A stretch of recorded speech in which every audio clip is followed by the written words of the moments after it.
खुशहाल गांव और समृद्ध शहर। लोहार की दुकान पर प्रभाकर लोहारों को काम करते देख रहा था। एक छोटी सी मेज पर कुल्हाड़ी और हंसिया जैसी कुछ औजार बेचने के लिए रखे थे। दूसरी ओर भट्ठी जल रही थी। औजार बनाने के लिए दो लोग लोहे की एक छड़ को गर्म कर उसे पीट रहे थे। प्रभाकर को ये सब देख बड़ा मजेदार लग रहा था। लोहे के औजार और खेती। लोहे का प्रयोग आज एक आम बात है। लोहे की चीजें हमारी रोजामर्रा की जिंदगी का हिस्सा बन गई हैं। इस उपमहाद्वीप में लोहे का प्रयोग लगभग 3000 साल पहले शुरू हुआ। महापाषाण कब्रों में लोहे की औजार और हथियार बड़ी संख्या में मिले। इनके बारे में तुम अध्याय 4 में पढ़ चुके हो। करीब 2500 वर्ष पहले लोहे के औजार के बढ़ते उपयोग का प्रमाण मिलता है। इनमें जंगलों को साफ करने के लिए कुल्हाड़ियाँ और जुताई के लिए हलों के फाल शामिल हैं। अध्याय 5 में तुमने पढ़ा था कि लोहे के फालों के इस्तेमाल से कृषि उत्पादक बढ़ गया। यहाँ पे दे रखा है औजारों की सूची में इन चित्रों के नाम चुने। हाशिया, कुल्हाड़ी और सड़सी। लोहे की ऐसी 5 चीज़ों की सूची बनाकर जिनका प्रयोग तुम रोज करते हो। कृषि उत्पाद बढ़ाने के लिए उठाए गए अन्य कदम। सिंचाई। समृद्ध गांव के बिना राजाओं तथा उनके राज्यों का बने रहना मुश्किल था। जिस तरह कृषि के विकास में नए औजारों तथा रोपाई अध्याय 5 महत्वपूर्ण कदम थे, उसी तरह सिंचाई भी काफ़ी उपयोगी साबित हुई। इस समय सिंचाई के लिए नहरें, कुएं, तालाब तथा कृत्रिम जलाशय बनाए गए। इन चार्टों में तुम सिंचाई में आए परिवर्तन दिखाए गए हैं। खाली स्थानों में सही वाक्य भरो। लोग द्वारा परिश्रम किया गया, किसानों को लाभ मिला क्योंकि अब उत्पादन की अनिश्चितता घटी। कर अदा करने के लिए किसानों को उत्पादन बढ़ाना था। राजाओं ने सिंचाई की योजना बनाई और धन खर्च किया। राजा को सेना, महल और किले बनवाने के लिए धन चाहिए। दूसरी, वे किसानों से कर लेते थे। तीसरी, चौथी, यह सिंचाई से ही संभव था। पांचवी, छठवीं, सातवीं, कृषि उत्पादन बढ़ा, राजस्व भी बढ़ा। 10वीं नंबर पर फिल करना, गांव में कौन रहते थे। इस उपमहाद्वीप के दक्षिण तथा उत्तरी हिस्सों के अधिकांश गांव में कम से कम 3 तरह के लोग रहते थे। तमिल क्षेत्र में बड़े भूस्वामियों को वेल्ला, साधारणतः हलवाहों को उड़हार और भूमिहीन मजदूरों को दास, कैडिसियारा और आदिमई कहलाते थे।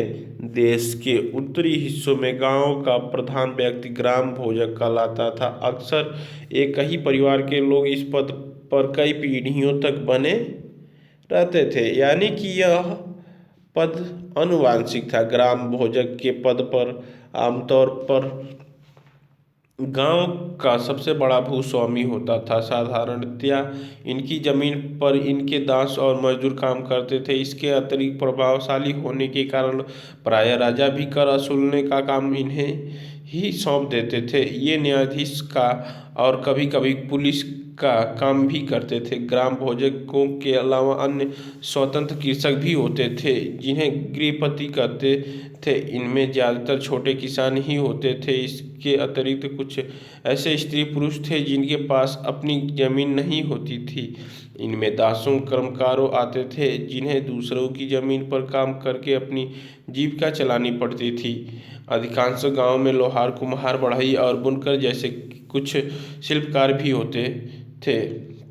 प्राचीनतम तमिल रचनाएं। तमिल की प्राचीनतम रचनाओं का संगम साहित्य कहते हैं। इनकी रचना करीब 2300 साल पहले की गई थी। इन्हें संगम इसलिए कहा जाता है कि मदुरै देखे चित्र 7 पृष्ठ संख्या 105 के कवियों के सम्मेलन में इनकी संकलन किया जाता था। गांव में रहने वालों के जिन तमिल नामों का उल्लेख किया गया है वे संगम साहित्य में पाए जाते हैं।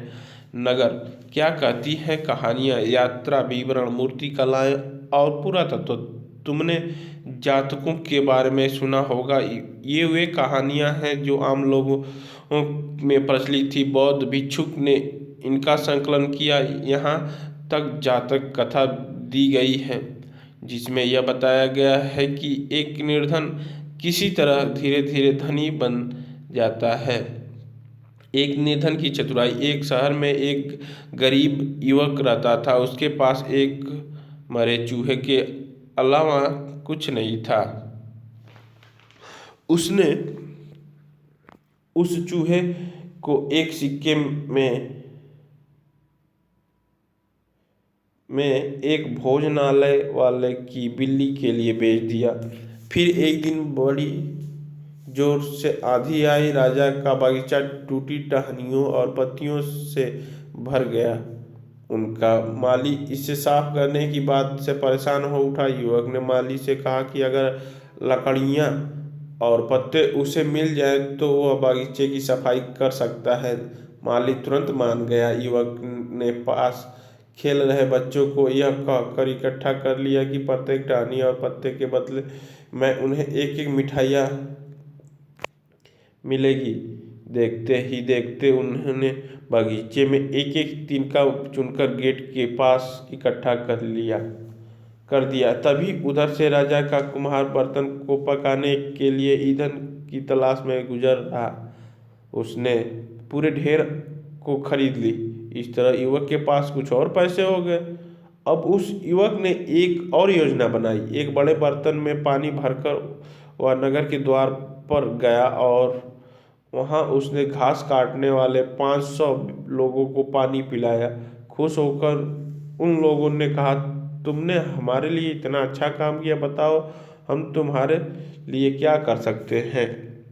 उसने कहा, मैं आपको यह तब बताऊंगा जब मुझे आपकी सहायता की ज़रूरत होगी। इसके बाद उसने एक व्यापारी से दोस्ती की। एक दिन उस व्यापारी ने बताया, कल एक घोड़े का व्यापारी 500 घोड़ों के साथ शहर आ रहा है। यह सुनकर उस युवक ने उस घास काटने वाले के पास जाकर कहा, कृपया तुम सब एक एक घास का गट्ठर मुझे दो और अपनी घास तब तक मत बेचो जब तक मेरी न बिक जाए। उन्होंने उस घासों के 500 गट्ठर दे दिए। जब घोड़े के व्यापारी को कहीं भी घास न मिली तो उसने इस युवक की घास 1000 सिक्के में खरीदी ली।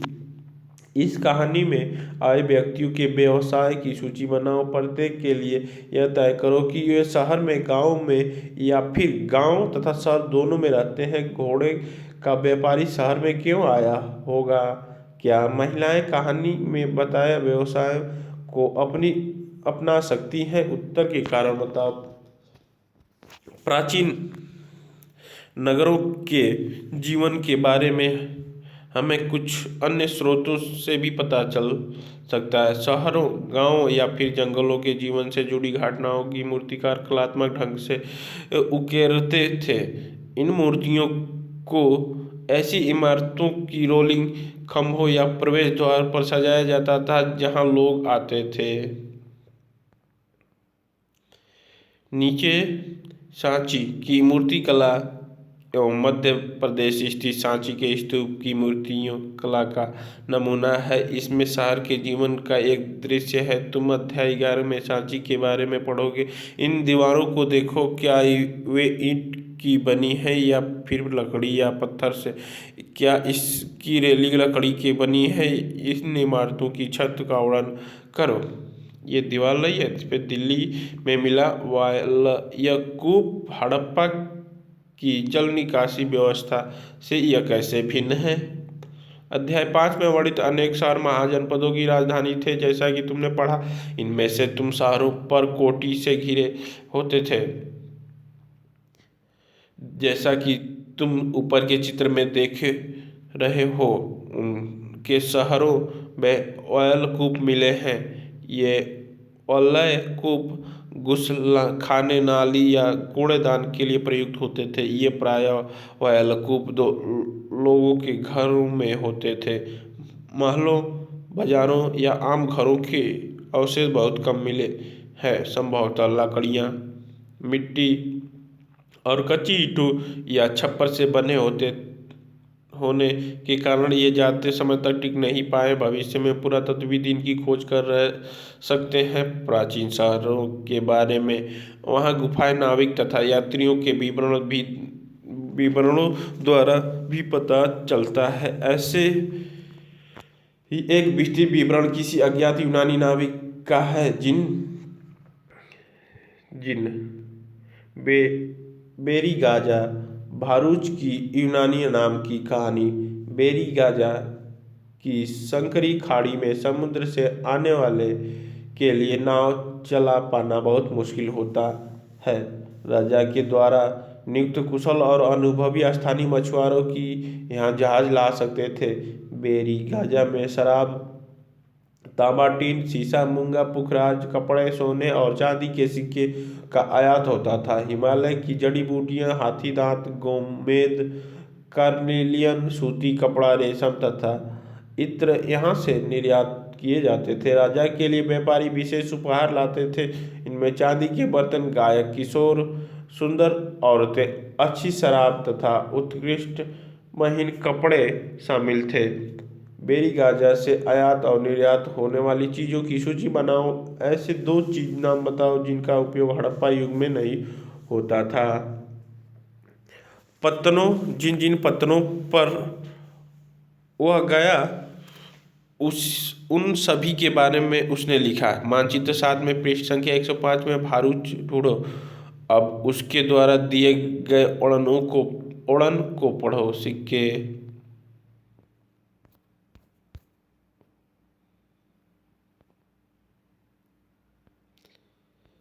सिक्के आहत सिक्के सामान्यतः आयताकार और कभी कभी वर्गाकार या गोले होते थे।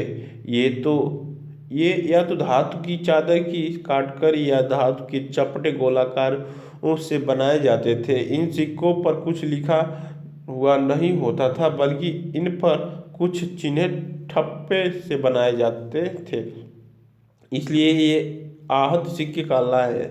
ये सिक्के उपमहाद्वीप के लगभग अधिकांश हिस्सों में पाए जाते हैं और ईसा की आरंभिक सदियों तक ये प्रचलन में रहे। सिक्के पृष्ठ संख्या 82 पर दी गई कहानियों में तुमने देखा कि किस तरह सिक्कों के आधार पर संपत्ति का मूल्यांकन किया गया। पुरातत्वविदों को इस युग के हजारों सिक्के मिले।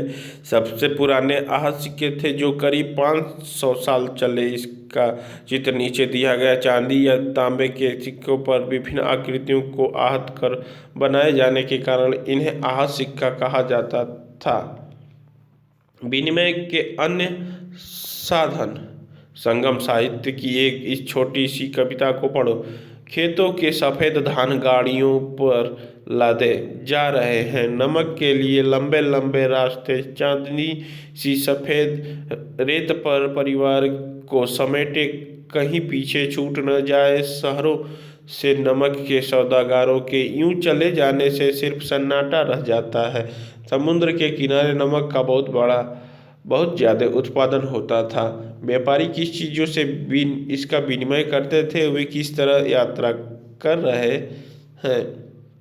नगर अनेक गतिविधियों के केंद्र। अक्सर नगर कई कारणों से महत्वपूर्ण हो जाते थे। उदाहरण के लिए मथुरा मानचित्र 7 पृष्ठ संख्या 105 को देखो।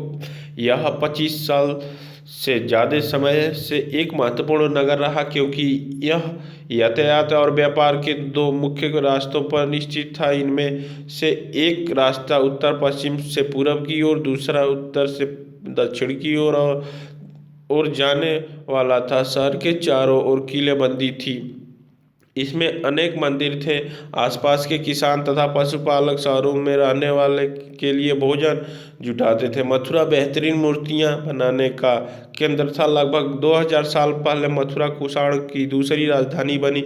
इसके बारे में तुम अगले अध्याय में पढ़ोगे। मथुरा एक धार्मिक केंद्र भी रहा है। यहाँ बौद्ध विहार और जैन मंदिर हैं।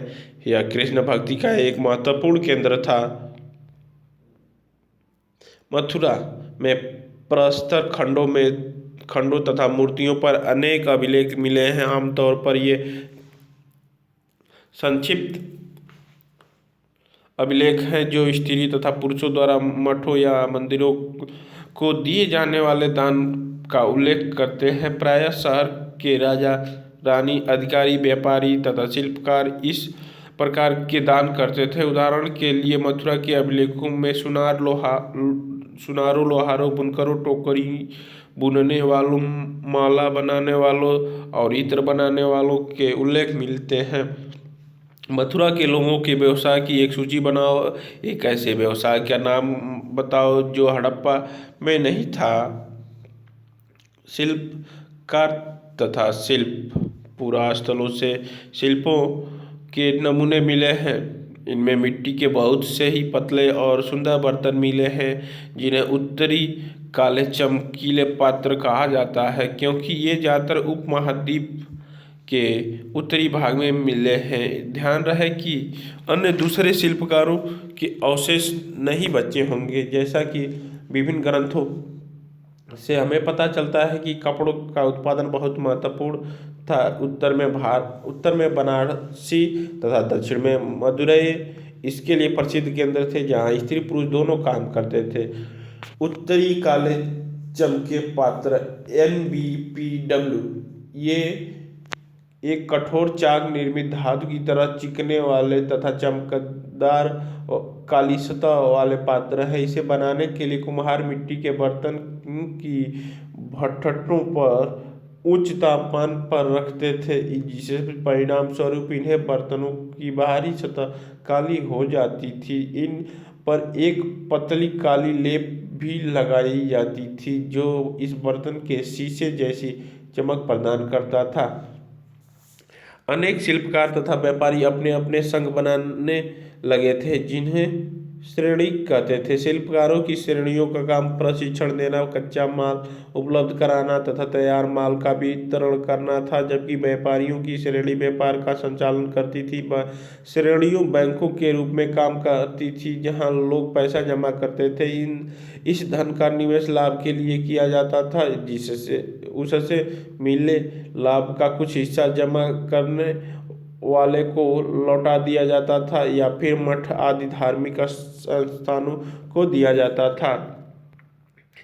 सूत कातने और बुनने के नियम। ये नियम अर्थशास्त्र के हैं। अध्याय 7 में अर्थशास्त्र का उल्लेख किया गया है। इसमें वर्णन किया गया है कि किसी प्रकार का विशेष पदाधिकारी की देखरेख में कारखानों में सूत कातने और बुनाई की जाती थी। उन पेड़ों की छाल, कपास, पटुआ तथा सन को तैयार करने के लिए काम में विधवाओं, सक्षम अक्षम महिलाओं, भिक्षुणियों, वृद्धा वेश्याओं, राजा की अवकाश प्राप्त दासियों, सेविकाओं और अवकाश प्राप्त देवदासियों को लगाया जा सकता है। इन्हें इनके कामों के और गुणवत्ता के अनुसार पारिश्रमिक देना चाहिए। जिन महिलाओं को बाहर निकालने की अनुमति नहीं है, वे अपनी दासियों को भेजकर कच्चे माल को मंगवा सकती हैं और फिर तैयार माल उन्हें भिजवा सकती हैं।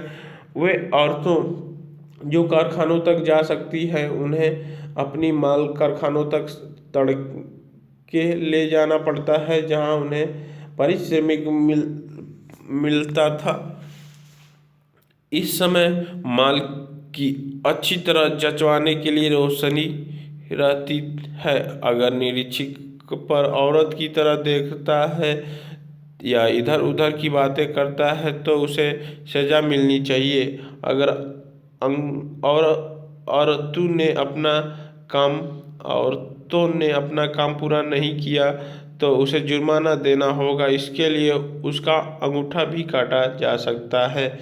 उन महिलाओं की सूची बनाओ जिन्हें निरीक्षक नियुक्त कर सकता था।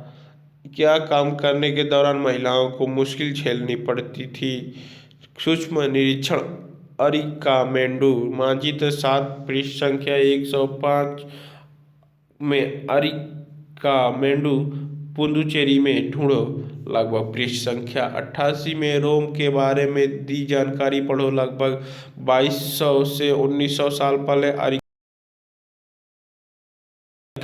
यहाँ दूर दूर से आए जहाज़ों से सामान उतारे जाते थे। यहाँ ईंटों से बने एक ढांचा मिला है जो संभवतः गोदाम रहा हो।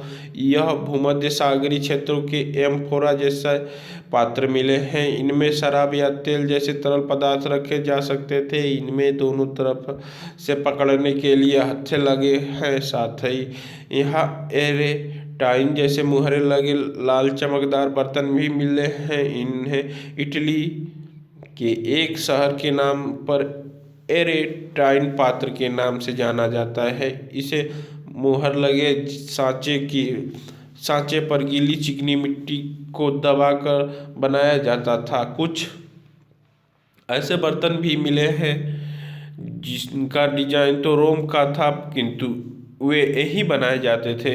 यहाँ रोम लैंप, शीशे के बर्तन तथा रत्न भी मिले हैं। साथ ही छोटे छोटे कुंड मिले हैं जो संभवतः कपड़े की रंगाई के पात्र होंगे। यहाँ पर शीशे और अर्ध बहुमूल्य पत्थरों से मनके बनाने के पर्याप्त साक्ष्य मिले हैं। रोम के साथ संबंध दर्शाने वाले साक्ष्य की सूची बनाओ। अभिलेखित मिट्टी के बर्तन। कई बर्तनों पर ब्राह्मी लिपि में अभिलेख मिले हैं। प्रारंभ में तमिल भाषा के लिए इस लिपि का प्रयोग किया जाता था, इसीलिए इन्हें तमिल ब्राह्मी अभिलेख भी कहा जाता है। अन्यथा मानचित्र 6 पृष्ठ संख्या 76 में रोम को ढूंढो। यह यूरोप के सिक्के पुराने शहरों में से एक है।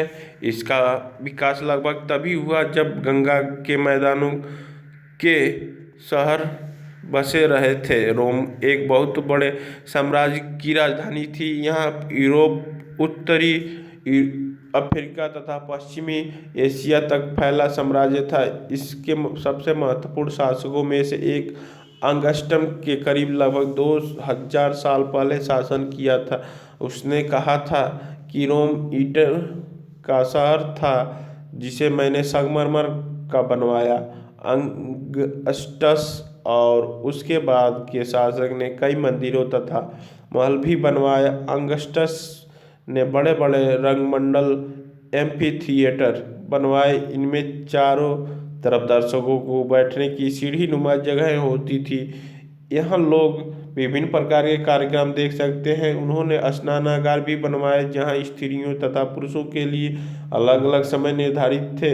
यहाँ लोग एक दूसरे से मिलते थे और आराम करते थे। बड़े बड़े जलवाही सेतु एक्वाडक्ट के जरिए शहर के स्नानागार, फव्वारों और गुस्लखानों के लिए पानी लाया जाता था। ये बड़े खुले रंगमंडल, एम्फीथिएटर और जलवाही सेतु इतने दिनों तक कैसे बचे रहते थे? ये डिजाइन देख सकते हैं।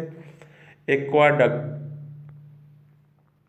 कल्पना करने के लिए आपको दे रखा है कि तुम बेरीगंज में रहते हो और पर्वत देखने निकले हो, तो तुम क्या क्या देखने को मिला?